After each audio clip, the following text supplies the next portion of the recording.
Certaines personnes ont trouvé des représentations intéressantes de la Trinité à travers des dessins géométriques. Le triangle, par exemple, a trois côtés indépendamment reliés pour former une seule forme. Un autre dessin est le triquetra, qui présente trois arcs congrus entrelacés, formant une sorte de triangle au centre.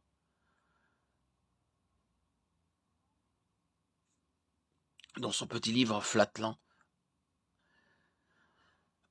publié en 1884, Edwin Abbott raconte l'histoire d'un carré vivant à Flatland, un pays à deux dimensions seulement. Lors d'une rencontre qui va changer sa vie, le carré reçoit la visite de la sphère, qui vit à Spaceland, un royaume à trois dimensions. Bien que le carré ne puisse imaginer plus de deux dimensions, il n'y a rien dans son monde qui puisse l'y inviter. Il accueille la parole de la sphère et accepte l'existence d'une troisième dimension. Cependant, lorsqu'il tente de transmettre cette nouvelle connaissance aux autres habitants de Flatland, le carré est traité comme un fou et enfermé en prison. D'une certaine manière, le sort du square à Flatland est similaire au nôtre.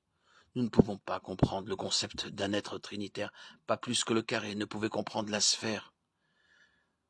Mais nous acceptons la parole de Dieu et, par la foi, nous comprenons que Dieu existe dans un domaine et d'une manière qui dépasse notre expérience. Que ce soit l'illustration de l'œuf, l'illustration de la pomme, du trèfle, les états de la matière et diverses formes géométriques, ces illustrations les plus proches de la Trinité, nous ne pouvons pas comprendre complètement l'existence de Dieu. Un Dieu infini ne peut être entièrement décrit dans une illustration finie.